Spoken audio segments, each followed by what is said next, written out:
fellow citizens of Canada. We are anonymous. The following program will inform Canadians about various measures the Harper government has set in place.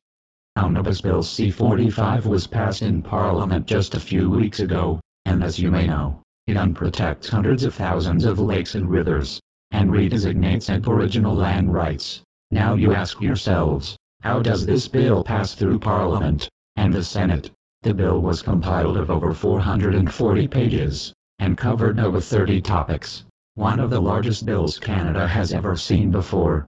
Therefore, it wasn't completely digested by most in the House of Commons, as is stated by Nathan Cullen of the New Democrat Party. If there is something that they, meaning the Harper government, want to hide, they will dump it in an omnibus bill. Very preliminary. Folks, look, 450 plus pages of complicated legislation. By intention, but this is by its intention a Trojan horse, right? So they can hide at page number 280 some changes that we haven't yet seen. So we've got to take our time and our due diligence as official officers. If the government were proud about any of these changes to the environment, or changes to research and development, these would be standalone pieces of legislation. You've seen these guys work. When it's something that they want to hide, they dump it in an omnibus bill.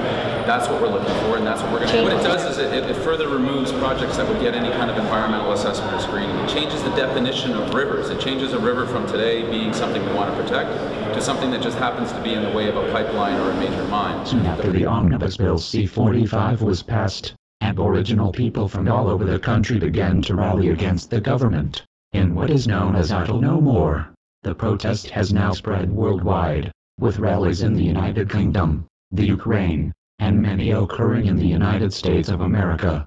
In other news, Canada has begun introducing enhanced driver's licenses, which are supposed to double as a passport, and it can be scanned by border guards from up to 15 meters away.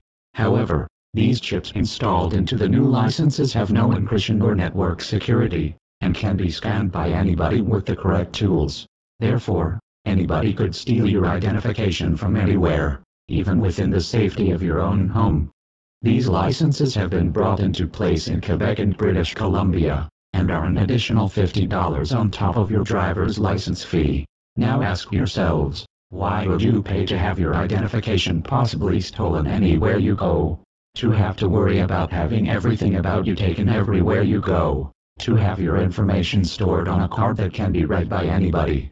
This is something else the government has put into place to enable more control over its people, because in future versions of this enhanced driver's license, the government will be able to track you going anywhere, doing anything, from anywhere in the world.